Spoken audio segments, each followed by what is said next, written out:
Kegiatan pembelajaran tatap muka misalnya di Medi dulu atau diumumkan diharuskan semua Bapak dan Ibu guru mengikuti, ternyata tidak diacarakan sampai segitu.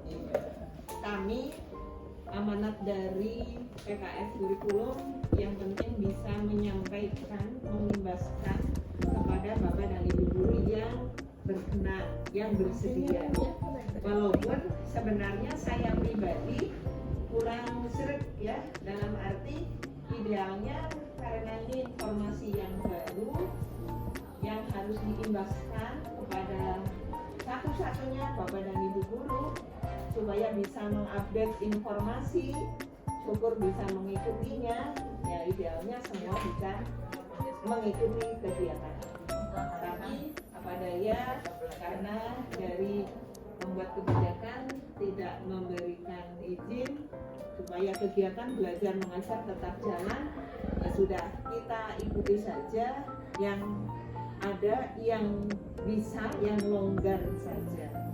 Syukur-syukur yang memang hari ini tidak ada jadwal ngajar tapi menyempatkan diri hadir di sekolahan. Di antaranya kalau saya lihat itu Ibu Nurwasti, misalnya hari ini tidak ada jadwal ya Bu. Ya, terima kasih Bu Nurwasti. Kalau yang lain insya Allah sebagian besar ada ya. Oh, agama ada? Agama Bu Etinis? Ada. Agama ada. Ya, baik. Bapak dan Ibu, kita simak bersama-sama. Kita tambah informasi karena yang namanya belajar memang harusnya selama hidup kita masih harus terus belajar dan belajar. Apa gerangan itu? Sekolah Merdeka Belajar, ada apa, bagaimana, mengapa, dan sebagainya. Kita simak bersama-sama nanti paparan dari rekan-rekan kita yang kebetulan memang dari awal mengikuti kegiatan ini. Kemudian nanti sesudah pemaparan kami akan membuka termin tanya jawab. Barangkali dari Bapak dan Ibu ada hal-hal yang membuat penasaran. Ya, kita sharing bersama-sama lah supaya bisa wawasan kita terus bertambah. Tidak kalah dengan rekan-rekan kita yang masih fresh, baru lulus, baru mengajar. Ini kan semangatnya memang luar biasa. Semoga kita semua yang sudah guru lama istilahnya ikut tertular semangatnya sehingga bisa sama-sama bahu-membahu untuk meningkatkan pelayanan kita kepada para siswa kita. Yang imbasnya tentunya hasil belajar putra-putri kita bisa meningkat, lebih nyaman dan juga lebih meningkat. Baik, kita mulai, dipersilahkan kepada, mau siapa dulu? Oh, dari Bu Mira terlebih dahulu, silakan. Assalamualaikum warahmatullahi wabarakatuh. Waalaikumsalam warahmatullahi wabarakatuh. Baik Bapak Ibu guru, di sini kami hanya share tentang SMP atau Sekolah Merdeka Belajar. Yang pertama-tama saya akan menjelaskan tentang konsep Merdeka Belajar itu sendiri. Nah, di sini saya ingin bertanya kepada Bapak dan Ibu guru, apakah sebelumnya sudah ada yang mengetahui tentang Merdeka Belajar? Belum. Saja. Oke, di sini kami akan memberi sedikit konsep tentang Merdeka Belajar, yang dimana Merdeka Belajar itu pada dasarnya belajarnya itu diatur oleh pengajarnya itu sendiri, oleh pelajarnya itu sendiri, ya, atau oleh muridnya itu.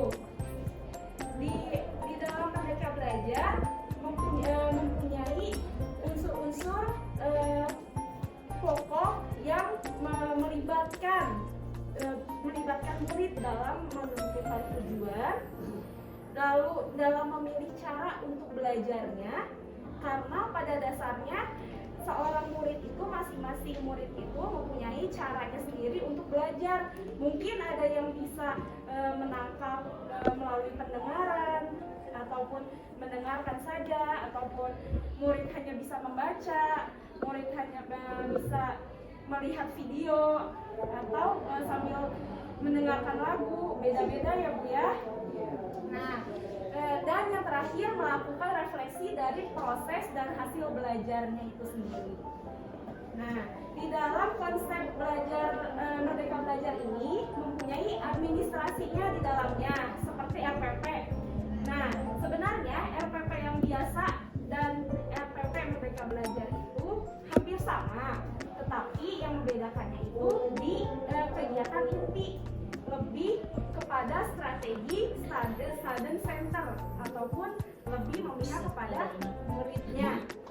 Nah, next, yang di sini yang dijelaskan itu lebih kepada berpusat kepada murid. Tadi strateginya itu memakai strategi student center.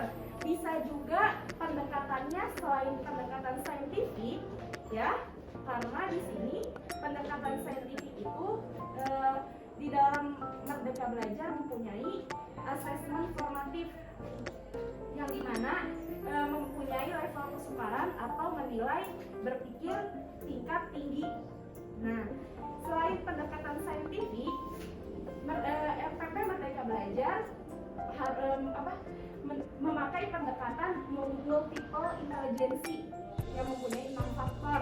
Nanti akan dijelaskan di video. Nah, next, selain berpusat pada murid, berprosesnya juga bersifat literasi. Nah, bersifat literasi di sini lebih dilihat dari inti atau kegiatan inti atau proses pembelajarannya. Next. Nah, kurikulum memang sudah menetapkan cita, cara, dan cakupan belajar dalam melaksanakan proses pembelajaran. Di dalam cita itu berarti proses ya sama dengan cakupan belajarnya, dan cara yaitu menetapkan cara ya, seperti strategi pembelajarannya, seperti menetapkan pendekatannya di dalam rumusan RPP tersebut. Dan next, adapun kanvas RPP Merdeka Belajar, yang pertama dilihat dari profil murid yang tadi ya lebih berpusat kepada murid, karena Merdeka Belajar itu pada dasarnya diatur sendiri oleh pelajar atau dilihat dari muridnya sendiri. Bisa dilihat dari 3 faktor, dari minat, cara belajar, dan pekerjaan orang tua. Selanjutnya menetapkan tujuan pembelajaran, dan yang di bawah dari menetapkan tujuan pembelajaran lanjut ke bukti atau assessment. Nah, bukti dan assessment itu ditetapkan di prosesnya atau di kegiatan intinya. Dari bukti dan assessment lanjut ke strategi pembelajaran. Nah, strateginya ya tadi student center atau pendekatannya selain memakai pendekatan saintifik berpikir tingkat tinggi, bisa memakai multiple intelligency yang punya 6 faktor yang nanti akan dijelaskan di video. Dan yang terakhir ada cakupan lebih ke hasil pembelajarannya seperti apa, apakah dia menentukan apakah dia mencapai target kompetensi atau tidak. Kalau tidak berarti kita evaluasi, kalau sudah berarti kita pertahankan dan lebih berinovasi lagi untuk lebih lanjut. Dan selanjutnya ada 5M pada pembelajaran Merdeka Belajar. 5M lanjut. Dan yang pertama ada memanusiakan hubungan. Di sini lebih menekankan pada interaksi antara murid itu dengan orang tuanya di rumah, interaksi dengan lingkungan sekitar, interaksi dengan bapak dan ibu guru di sekolah, dan dengan teman sebaya. Yang kedua, murid memahami konsep, tidak hanya memahami saja, murid itu bisa mengidentifikasi, ya, bisa menganalisis, dan sampai akhirnya itu seperti LKM bisa mencoba atau membuat produknya sendiri. membangun keberlanjutan. Nah, membangun keberlanjutan berarti dari anak itu bisa menganalisis, mengidentifikasi, lalu bisa mencoba membuat produknya sendiri. Yang keempat, ada memilih tantangan. Di dalam proses itu pasti ada level kesukarannya ya Bapak atau Ibu. Di sini pasti anak mencoba hal-hal baru itu pasti ada tingkat kesukarannya.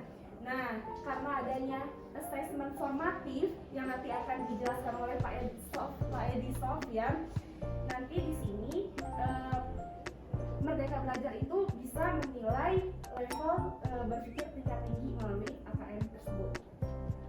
Dan terakhir ada memberdayakan konteks. Nah, di sini lebih ke anak bisa mempergunakan sosial media dengan bijak dan baik. Contohnya seperti pelajaran seni budaya, saya SMB kemarin ya.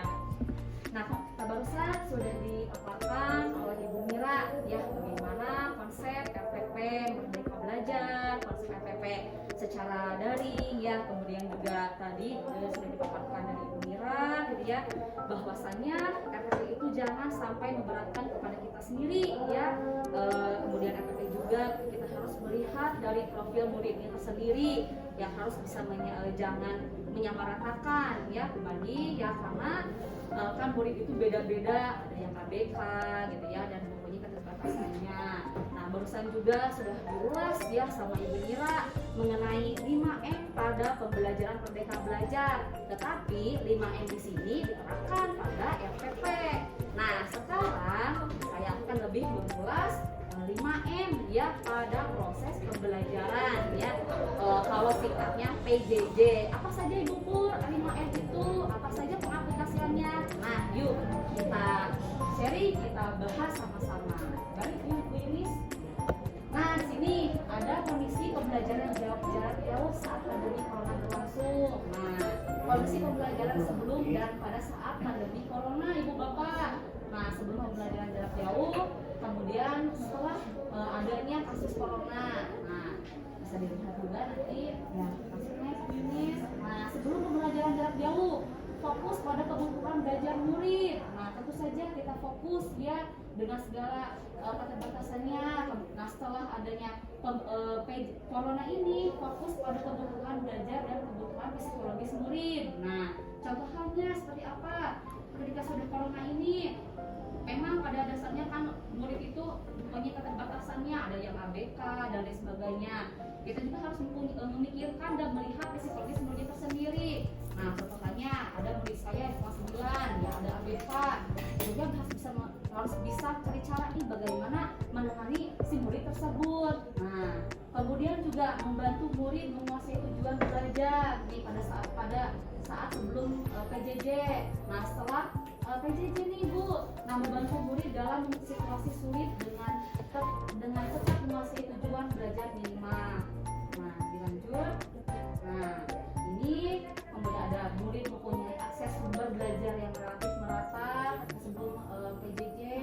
Nah, ketika sudah corona PJJ, murid mempunyai akses sumber belajar yang cenderung timpang, perbedaan kondisi yang mencolok. Nah, akses pembelajarannya sangat timpang ya Ibu Bapak. Kemudian juga guru mempunyai kendali yang besar ketika sebelum PJJ sampai selesai PJJ, guru tidak lagi mempunyai kendali yang besar. Dilanjut.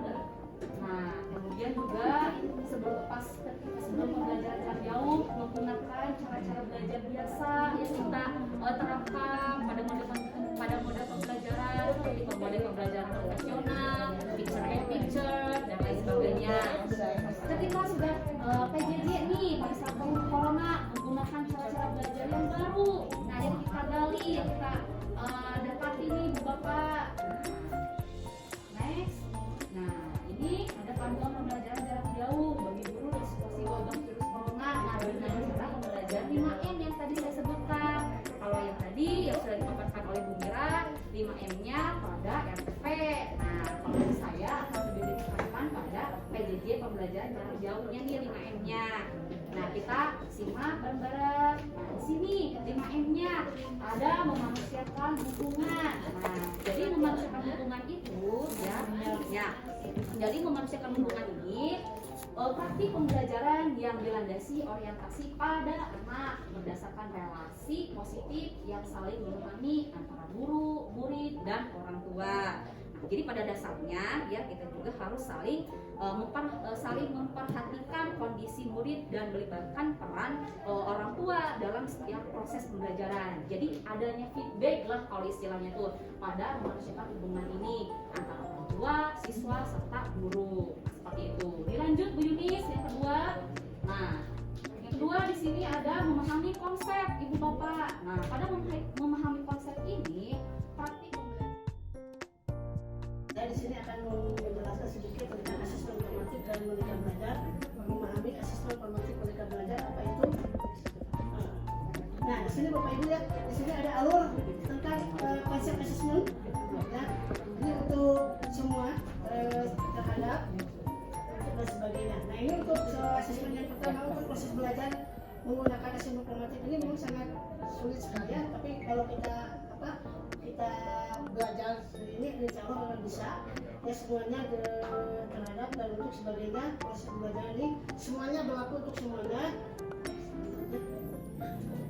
Kemudian di sini ada konsep asesmen dan tujuannya adalah yang pertama asesmen terhadap proses belajar. Ini adalah penilaian akhir terhadap sebuah tujuan belajar. Di sini kalau misalkan dikaitkan dengan pembagian apa ya ulangan atau apa. Kemudian yang kedua asesmen untuk asesmen untuk belajar. Dan ini informasi untuk membantu guru membuat tindak lanjut seperti kalau kita ada kesulitan apa-apa, misalkan bapak ibu guru atau ada yang anak yang udah kurang atau khusus, ini harus ada tindak lanjutnya. Atau misalkan ada anak yang belajarnya kurang atau apa, mungkin itu harus ada misalnya ada home visitnya ke rumah. Yang ketiga ada asesmen sebagai proses belajar. Ini monitoring dan koreksi mandiri dalam proses belajar. Berarti bapak ibu memberikan tugas atau apa ya melalui asesmen ini kita monitoring tugas-tugasnya apakah anak-anak itu sudah masuk atau belum ya. Kadang-kadang ada juga anak-anak yang ya tugasnya mungkin lah memangkai penting berdasarkan atau teman memangkai ini gitu ya. Terus yang di bawahnya ada faktor penentu, ini murid lainnya sama seperti tadi. Kemudian standar yang itu yang yang kedua biasanya standar pihak luar atau SPT tertentu. Ini adalah hubungan antara dengan orang tua ya, hubungannya antara dengan orang tua dan juga dengan murid yang lainnya. Kemudian yang ketiga kepercayaan pribadi dan standar dari pihak luar ini sama ya, hubungannya seperti itu. Nah, asesor kunci. Nah, ini dari yang pertama tadi asesmen terhadap proses belajar, ini semua berarti bersumber pada guru. Nah, asesmen terhadap proses belajar dan juga asesmen untuk belajar semua pada sumber pada guru dan muridnya berarti untuk yang diajarkan ya, ini semua tergantung kembali kepada muridnya sendiri. Next. Nah, ini asesmen formatif belajar dengan prinsip asesmen formatif. Ini salah satu terbaik dari profesi guru. Mungkin bapak ibu guru sudah dalam ini. Dan juga yang berikutnya inti dari praktik belajar mengajar di kelas seperti apa ya. Kemudian yang ketiga merupakan bagian dari rencana pengajaran, detail termasuk tadi dari alfabetnya seperti apa. Kemudian fokus pada proses belajar murid ini di kelas ya. Kemudian penurunan motivasi, berarti bapak ibu mungkin harus berikan motivasi anak supaya lebih rajin lagi dalam belajarnya ya. Kemudian bersikap konstruktif, ini misalkan membangun ya, ini harus lebih ditingkatkan lagi. Kemudian mengenai tujuan dan kriteria, tujuan belajar dan kriterianya seperti apa ya, itu harus seperti itu. Kemudian membantu untuk memperbaiki diri, seperti misalkan ada anak yang kurang belajarnya atau misalkan ada anak yang nakal atau gimana, itu harus kita bangun supaya anaknya lebih maju lagi. Kemudian yang berikutnya mengembangkan kemampuan menilai diri dan teman, itu berarti antara sesama teman. Kemudian yang next, dia setiap pencapaian belajar ini peserta belajar seperti apa, kemudian setiap apa pencapaiannya akan dicapai anak-anak nanti semuanya. Nah, ini kunci keberhasilan sistematik yang pertama. Assalamualaikum warahmatullahi wabarakatuh. Tadi sudah dijelaskan oleh buku tentang BJJ, LPP dan asesmen formatif. Di situ kan terkait ya dengan sistem belajar mengajar. Nah, sekarang saya akan menjelaskan ya sedikit sharing terkait dengan pelibatan keluarga. Tentunya ya dalam PJJ ini apalagi peran keluarga khususnya orang tua itu sangat-sangat penting yang dulu waktu belajarnya masih tatap muka secara langsung, belum ada COVID ya, orang tua ya udah anaknya berangkat sekolah, orang tuanya berangkat kerja, ulang lagi seperti itu. Kalau sekarang PJJ apalagi PTM masih ada yang di sekolah. Orang tua punya besar di sini. Masa misal anaknya belajar, Bapak dan Ibu, kita berikan applause dulu untuk yang sudah menyampaikan materi ini. Baik. Ternyata ya konsep merdeka belajar itu tidak berarti benar-benar merdeka dalam arti suka-suka, itu tidak. Tapi ternyata merdeka belajar itu kita sebagai pendidik diberi keleluasaan untuk mengatur, ya, memilih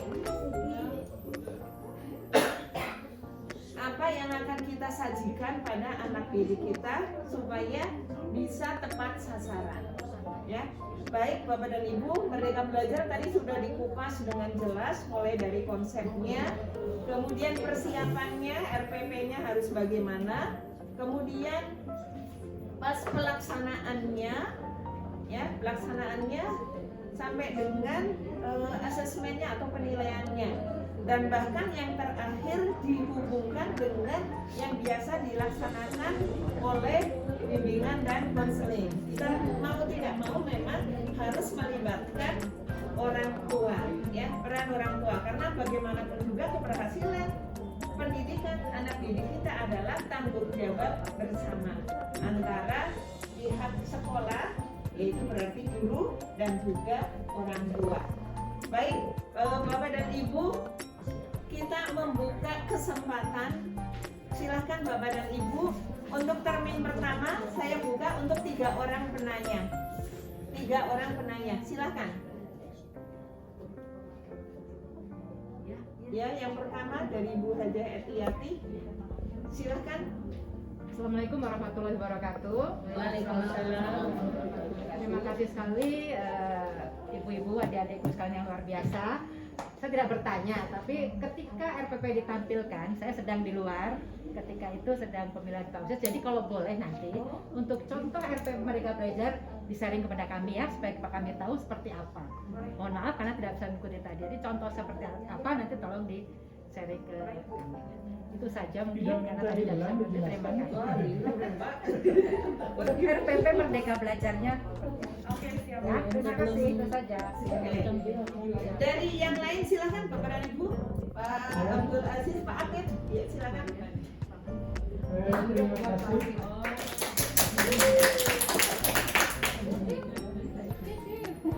Terima kasih. Assalamualaikum warahmatullahi wabarakatuh.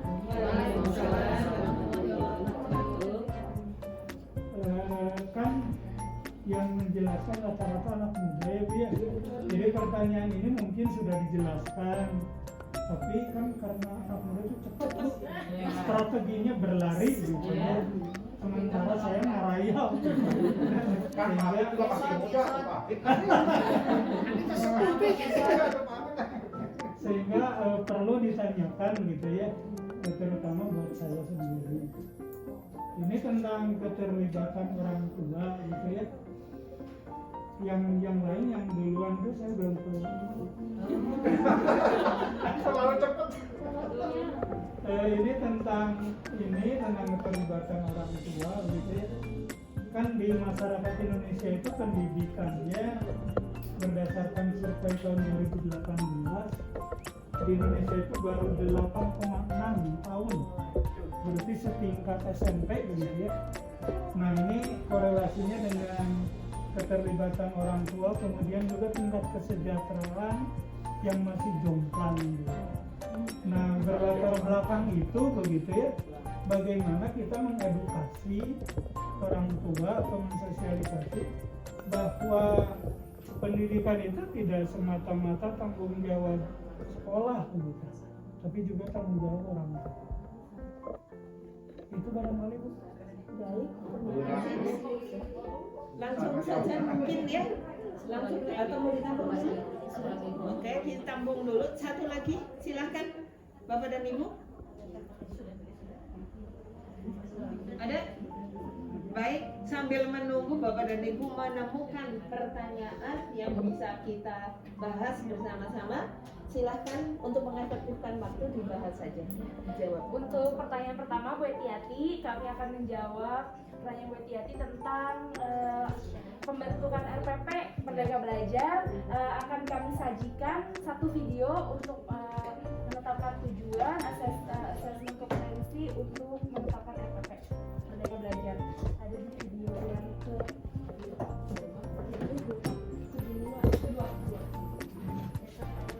Hai Bapak Ibu Guru, pada sesi ini kita akan belajar bagaimana menetapkan tujuan dan asesmen dalam RPP Merdeka Belajar. Share saja karena kita waktu harus Iya. kelas kita yang berlakukan itu Tujuan dalam mintanya kan Bacaan itu galau. Galau. nanti bisa aja. Terima kasih. Galau. Enggak jadi. pertanyaan yang kedua. Silakan. Ambil posisi.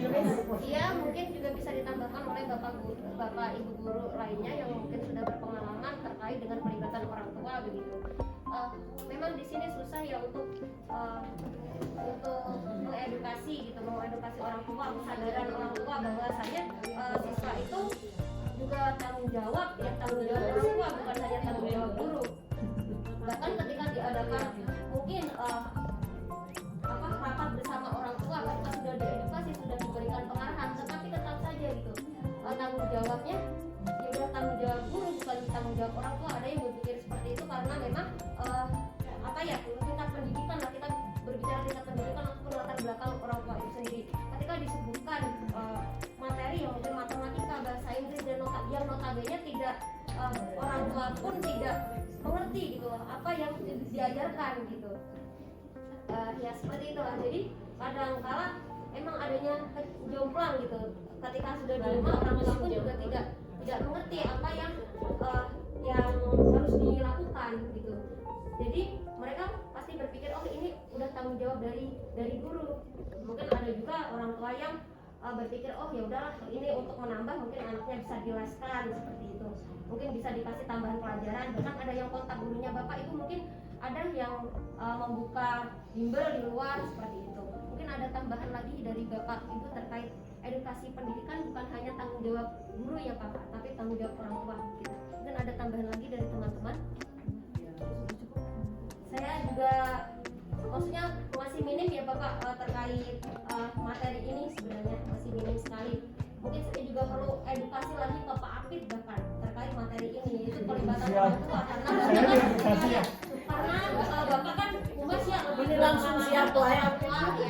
Sedangkan saya juga baru gitu, mungkin masih awam terkait hal ini gitu. Mungkin saya setelah ini perlu berguru lagi ke Pak Apit. Karena Bapak Guru.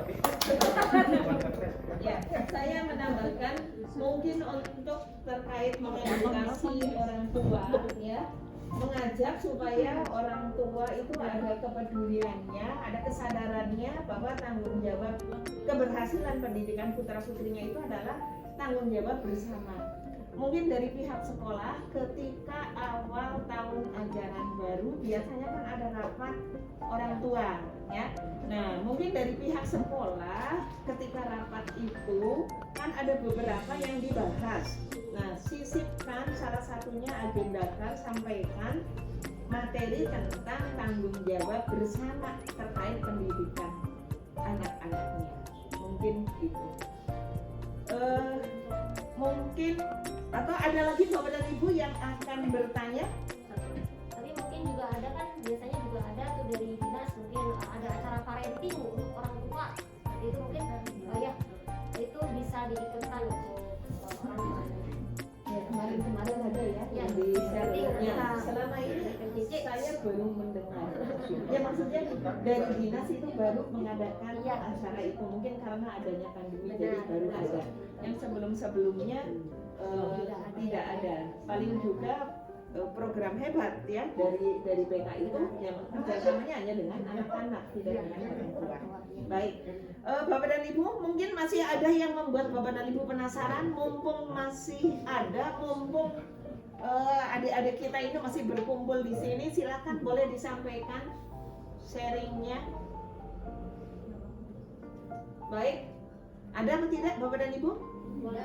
Oh boleh, silakan Ibu Sri Busriani. Iya. Assalamualaikum warahmatullahi wabarakatuh. Waalaikumsalam warahmatullahi Ya, wabarakatuh. ini mungkin jadi PR buat kita semua ya Bu. Saya menghadapi masalah di kelas saya, murid pas saya wali kelas 7F. Jadi di kelas 7F ada anak yang sama sekali bacanya masih belum lancar ya. Yang mungkin berkaitan dengan asesmen ini, gimana nih cara mengolah atau membedakan penilaian bagi yang siswa kalau dibilang lambat ya memang otomatis dia ketinggalan ya materi segala macamnya. Untuk bisa mengikuti materi yang ibu bapak yang sampaikan juga mungkin dia udah beda jauh dengan anak yang udah lancar gitu ya. Nah kalau berkaitan dengan ini belajar cara memberikan penilaian khusus kepada ya anak seperti itu gimana gitu untuk membedakannya, penilaian yang tepatnya seperti apa gitu ya, mungkin itu. Assalamualaikum warahmatullahi wabarakatuh. Waalaikumsalam. Silakan akan dijawab oleh Bapak. Mungkin sedikit ya Ibu ya, kalau masalah terkait membaca itu sebenarnya kita harus melihat asesmennya lebih dalam.